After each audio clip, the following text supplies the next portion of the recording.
Halo, selamat datang kembali. Di video kali ini, saya akan membahas tentang English Correspondence dengan topik Delivery Letter atau Execution Letter. Di video-video English Correspondence sebelumnya, kita sudah membahas beberapa surat dengan panduan atau acuan skema atau lingkup daripada surat niaga. Nah, surat yang akan kita bahas di video kali ini adalah surat pengiriman atau surat eksekusi. Apa yang dimaksud dengan surat eksekusi atau surat pengiriman? Mari langsung saja kita simak video kali ini. Nah, berdasarkan skema atau scheme yang kita telah pelajari sebelum-sebelumnya, ada beberapa surat yang mendahului surat pengiriman atau surat eksekusi ini. Kita sekarang berada di sini. Namun, surat ini diproduksi oleh atau dibuat oleh produsen atau supplier atau penjual yang akan dikirimkan kepada pembeli atau konsumen nantinya. Surat ini dibuat untuk membalas surat pesanan atau ordering letter. Begitu teman-teman. Kita sekarang ada di sini di surat pengiriman dan akan ada beberapa surat lagi yang lainnya yang akan kita bahas di video selanjutnya. But I will try to describe what is delivery letter or execution letter in this video. Let's start. Delivery letter or execution letter is the letter which made to respond order letter atau surat pemesanan. Jadi setelah konsumen mengirim surat pemesanan atau order letter, penting bagi produsen atau supplier atau penjual memberikan respon terhadap surat tersebut. This letter is made to confirm the ability of the supplier to provide the order atau pesanannya. Jadi maksudnya adalah surat ini dibuat untuk memberikan konfirmasi kesediaan dari supplier atau produsen untuk menyediakan ordernya. Apakah order yang dipesan atau pesanannya tersedia atau tidak? Perlu menunggu atau tidak? Atau tidak diproduksi lagi? Atau masih tersedia? Nah, dalam surat ini penting bagi kita untuk mengetahui apakah betul-betul ada barang yang dipesan? Kalau tidak ada, seperti apa responnya? Kalau ada pun, seperti apa responnya? Itu kita bahas di sini. Di surat ini, sometimes contains positive and negative response over the order letter. Nah, positif dan negatif respon ini tergantung dari kesediaan dari produsen atau penjual menyediakan barang, ada dan tidaknya barang, atau bersedia menjual dengan penawaran-penawaran yang diberikan atau tanggal yang diajukan, tanggal pengiriman yang diajukan oleh calon pembeli. Nah, tergantung dari isi atau contains daripada suratnya, respon itu akan berlaku seperti apa. Oke, selanjutnya kita akan membahas, saya berikan Indonesian version of the delivery letter. Nah, di sini ada heading, ya saya ambil random aja sih di Google ya, but mungkin nanti ini bisa dijadikan acuan berpikir dulu. Sebelum kita membuat bahasa Inggris, bagaimana kita membuat bahasa Indonesianya. Nah, bahasa Indonesia di sini seperti biasa ada heading atau kopnya, ada ornamen nomor, surat, lampiran, dan tanggal. Kalau dalam bahasa Inggris ini kan reference number. Kalau lampiran itu biasanya kan di bawah enclosed dan tidaknya. Terus ada inside address, ada subject, ya. Lalu ada salutation, ada first paragraph, body paragraph, and then the closing. Sama halnya seperti bahasa Indonesia, bahasa Inggris, format bahasa Inggris pun akan seperti ini. Tapi ada beberapa ornamen-ornamen yang berbeda seperti yang sudah teman-teman pelajari di video-video sebelumnya. Maka, untuk lebih detail, coba kita lihat body of the paragraph, menjawab surat saudara tertanggal 10 April 2015. Jadi, surat ordernya itu tanggal 10 April dikirimnya. Dengan atau tentang pesanan barang. Telah kami terima dengan baik dan kami ucapkan terima kasih atas pesanan tersebut. Jadi yang pertama adalah yang perlu kalian ucapkan adalah rasa terima kasih karena sudah memesan. Begitu teman-teman. Di paragraf kedua, maka dari itu kami informasikan bahwa semua barang pesanan Anda telah tersedia dengan rincian sebagai berikut. Jadi kalau yang dipesan sedikit, boleh teman-teman masukkan ke dalam halaman ini. Tapi kalau banyak, itu bisa disusun dengan berupa tabel, di form lain, di lembar lain, lalu di-attach. Gitu teman-teman. Nah, selanjutnya kami akan mengirim barang tersebut dengan menggunakan jasa kapal laut. Sesuai dengan perjanjian jual beli yang telah kita sepakati. Bahwa saudara akan melunasi pembayaran 1 minggu setelah barang sampai di perusahaan saudara. Jadi kalau di order letter sebelumnya itu penawarannya adalah maksud saya di surat penawaran sebelum order letter itu ditawarkan bahwa pengiriman terus pembayaran itu via apa dan pembayaran melalui apa, shipmentnya melalui apa, pesawat kah atau yang lain sebagainya. Itu juga dikonfirmasikan di surat ini. Gitu teman-teman. Oke. Atau kita bisa menulis dengan tanggal ya. Saudara akan melunasi pembayaran tanggal sekian, gitu ya. Atas perhatian dan kerjasamanya di paragraf ketiga ini di-emphasize lagi atas perhatian dan kerjasamanya kami ucapkan terima kasih.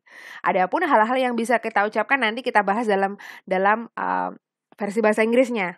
Oke teman-teman, itu versi bahasa Indonesia. Sekarang saya mau provide kalian dengan beberapa kalimat-kalimat yang bisa digunakan dalam surat pengiriman barang atau execution letter.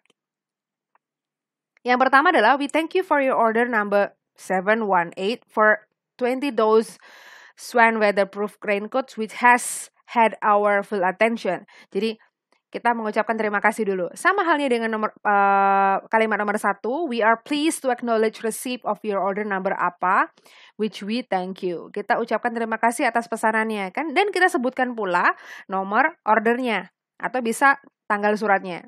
Gitu ya teman-teman. Tapi lebih spesifiknya sih nomor order ya. Your order number bla bla bla for which we thank you has been booked. Jadi pesanannya dengan nomor ini kita sudah terima kasih juga untuk memesan. Telah diterima atau telah dipesankan, telah direservasi atau booked as instructed sesuai dengan instruksi. And we enclose here with our confirmation. Jadi konfirmasi seperti apa yang dicantumkan itu tergantung dari kesepakatan sebelumnya. Gitu teman-teman. Itu untuk paragraf pertama. Paragraf kedua, we also enclose the delivery items with the form separately. Jadi kita juga menyediakan apa-apa saja barangnya yang dikirim dengan menggunakan lembaran terpisah gitu teman-teman. In this first delivery, we can send the half amount of the order. Jadi kita bisa jelaskan juga di paragraf kedua ini bahwa pengiriman yang pertama itu setengah, lalu setengahnya di pengiriman kedua. Nah, di kalimat ini kalian juga bisa menjelaskan lebih detail tanggalnya, jumlahnya, gitu ya teman-teman. Untuk kalimat ketiga, the rest of the delivery will be made next week. Nah, pengiriman sisanya akan dilakukan minggu depan. Nah, ini bisa dijelaskan di body paragraph. Selain kalimat ini, kalian juga bisa memasukkan barang-barang yang dipesan jika jumlahnya sedikit. Maksudnya jenisnya sedikit. Kalau jumlahnya banyak dan butuh di kertas yang berbeda, halaman yang berbeda, lebih baik Anda menggunakan tabel dan diletakkan di form yang berbeda. Itu akan lebih rapi. The third paragraph would be the closing. Nah, closing ini berisi pengharapan. Pengharapan sebelumnya sudah kita bahas ya, karena beberapa surat pasti isinya yang terakhir adalah rasa terima kasih dan harapan juga. Nah, untuk kalimat pertama, kita menggunakan we hope received your further orders which shall have our best attention. Kita berharap untuk menerima pesanan Anda di masa mendatang dan pasti akan kita layani dengan baik. Any further order which you may place with us will be handled with the greatest care and attention. Jadi pesanan yang akan Anda lakukan ke depannya kepada kami akan mendapatkan care, perhatian gitu ya, perhatian yang luar biasa gitu kan. Untuk kalimat ketiga, we are looking forward to your further or repeat order. Jadi di kalimat di paragraf ketiga kita juga mengharapkan bahwa konsumen atau pembeli akan melakukan repeat order atau akan melakukan pembelian berulang-ulang gitu kan, karena saking cocoknya dengan kualitas dan barang atau pelayanan dari produsen sendiri. Gitu teman-teman, kalau di dalam surat. So, next.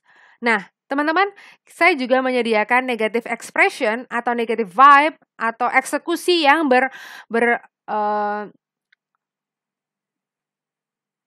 bukan negatif ya, ini tuh lebih kepada kita tidak bisa melayani, kita tidak bisa menyediakan. Nah, negative expression itu maksudnya adalah kalimat yang istilahnya mewakili ketidaksanggupan gitu teman-teman. Nah, yang pertama ada kalimat we regret to inform you that. Nah, arti dalam kalimat ini adalah kami sangat menyesal untuk memberitahukan Anda bahwa apa yang disesalkan? Apakah barangnya ini tidak tersedia atau kita tidak bisa setuju dengan pengiriman Anda? Nah, jika tidak setuju mungkin bisa bahas di paragraf kedua bahwa pengiriman akan dilakukan 2 kali or something. Nah, kalian bisa konfirmasi. Nah, konfirmasinya ini apakah selalu dengan surat? Nah, di order letter, di surat pemesanan kan kalian memberikan contact person. Nah, dalam contact person itu kalian bisa melakukan komunikasi dengan menggunakan pesawat telepon. Karena kalau surat ini kan sifatnya lebih lambat ya. Jadi, kalian bisa konfirmasi di nomor-nomor yang disediakan oleh masing-masing pihak gitu teman-teman. Nah, we regret to inform you that ini bisa diikuti atau ditulis, diketik dengan kalimat-kalimat yang sesuai karena vibe-nya atau value-nya adalah penyesalan untuk tidak melakukan apa yang diminta. Oke. Kalimat kedua, in reply to your letter of order with order form number bla bla bla, we have pleasure in advising you that the goods are not ready yet. Jadi, surat ini membalas surat ordernya bahwa barang yang dipesan itu belum ready, belum ada di toko, belum ada di pabrik. Nah, itu bisa kalian tambahkan tanggal berapa atau estimasi tanggal yang bisa diketahui oleh calon konsumen agar bisa mengirimkan order lagi. Atau kalian bisa mengirimkan, kita akan mengkonfirmasi jika barang sudah ready. Selanjutnya, kalimat selanjutnya, with reference to your letter of order with order form bla bla bla, we regret to inform you that the goods you ordered have been sold out. Jadi, dalam kalimat ini, untuk membalas surat pemesanan Anda dengan nomor sekian-sekian-sekian, kita menyesal sekali untuk memberitahukan bahwa barang-barang yang Anda pesan itu sudah terjual. Nah, seperti halnya di kalimat kedua, kalian bisa menambahkan estimasi tanggal, estimasi waktu barang itu ready kembali. Untuk komunikasi atau konfirmasinya, kalian juga bisa menggunakan surat ini atau melakukan telepon atau melakukan email or something like that.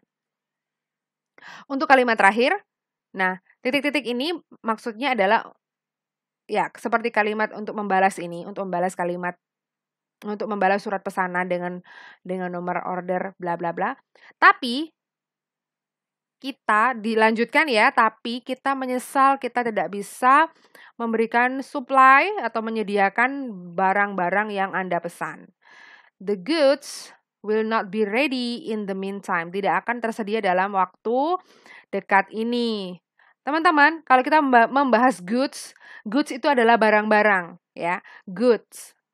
Jadi kalau kita bisa dalam surat seperti ini niaga kita bisa menggunakan items, goods, something like that. Jadi barang-barang yang dipesan gitu ya. mewakili item-item yang ada di form dalam pesanan Anda. Gitu teman-teman. PS, postscript, some organization enclose this letter with invoice. Apa maksudnya? Jadi beberapa perusahaan mencantumkan atau mengirimkan juga surat ini dengan invoice atau tagihan. Nah, invoice ini akan kita bahas di video selanjutnya. Gitu teman-teman. Baik, terima kasih telah menyaksikan video ini. Di video selanjutnya kita akan bahas bagaimana cara membuat invoice. Terima kasih telah menyaksikan video ini. Sampai jumpa di video selanjutnya. Bye!